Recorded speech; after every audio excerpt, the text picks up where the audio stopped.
இன்னைக்கு நம்ம வெளிப்பாடுகள் 1வது அதிகாரம் 6வது வசனம் பார்க்கலாம். So greetings and welcome you for this devotion. நம்மிடத்தில் அன்பு கூர்ந்து தமது இரத்தத்தினாலே நம்மை பாவங்களற நம்மை கழுவி தம்முடைய பிதாவாகிய தேவனுக்கு முன்பாக நம்மை ராஜாக்களும் ஆசாரியர்களும் ஆக்கின அவருக்கு மகிமையும் வல்லமையும் என்றென்றைக்கும் உண்டாயிருப்பதாக. ஆமேன். இது யோவானுடைய பிரேயர், ஜபம். அந்த கடைசி ஜபத்தில் கர்த்தருக்கு மகிமை உண்டாவதாக ஆமேன் அப்படின்னு சொல்லி யோவான் இங்கே சொல்கிறான்.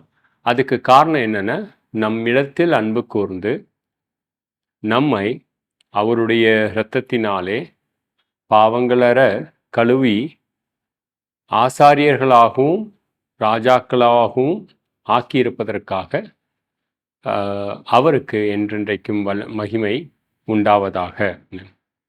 ஸோ ஒரு ராஜாவினுடைய வேலை என்னன்னு கேட்டிங்கன்னா, தமது எல்லைக்குள் இருக்கக்கூடிய சகல வஸ்துகளையும் மனுஷர்களையும் உரிய அந்த பாதுகாக்கக்கூடிய ஒரு பொறுப்பு, அவர்களுக்கு ஊழியம் செய்யக்கூடிய ஒரு பொறுப்பு, அந்த எல்லையை காக்கக்கூடிய ஒரு அதிகாரம்.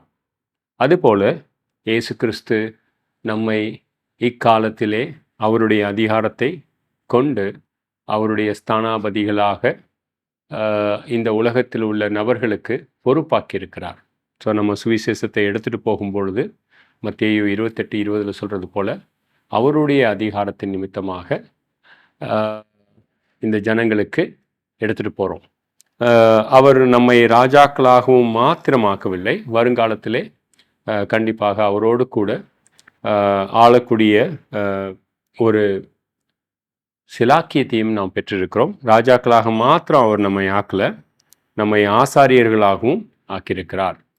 ஸோ பழைய ஏற்பாட்டில் பார்த்திங்கன்னா, ஒரு ஆசாரியன் அவனுடைய ஊழியம் என்ன அப்படின்னா, எபிரேயர் 5வது அதிகாரம் 1வது வசனம் என்ன சொல்லுதுன்னா, அன்றியும் மனுஷரில் தெரிந்து கொள்ளப்பட்ட எந்த பிரதான ஆசாரியனும் பாவங்களுக்கான காணிக்கைகளையும் பலிகளையும் செலுத்தும்படி மனுஷர்களுக்காக தேவ காரியங்களை பற்றி நியமிக்கப்பட்டிருக்கிறான்.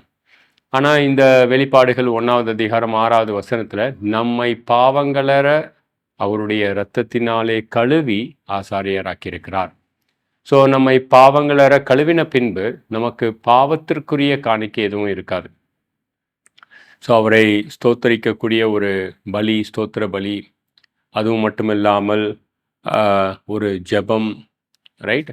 ஸோ பழைய ஏற்பாடில் அந்த ஆசாரியன் அவ்வளவு சுலபமாக மகா பரிசுத்த தலத்துக்கு போக முடியாது. இன்றைக்கி நம்ம ஆசாரியர்களாக தகுதிப்படுத்தின இயேசு கிறிஸ்துவின் நாமத்தை கொண்டு தைரியமாக அவருடைய கிருபாசனத்துக்கு போகக்கூடிய ஒரு சிலாக்கியத்தையும் ஆசாரியர்களாக நாம் பெற்றிருக்கிறோம்.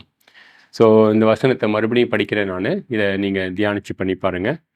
நம்மிடத்தில் அன்பு கூர்ந்து தமது இரத்தத்தினாலே நம்மை பாவங்களற கழுவி தம்முடைய பிதாவாகிய தேவனுக்கு முன்பாக நம்மை ராஜாக்களும் ஆசாரியர்களும் ஆக்கின அவருக்கு மகிமையும் வல்லமையும் என்றென்றைக்கும் உண்டாயிருப்பதாக. ஆமேன். வெளிப்பாடுகள் 1:6. தேங்க்யூ.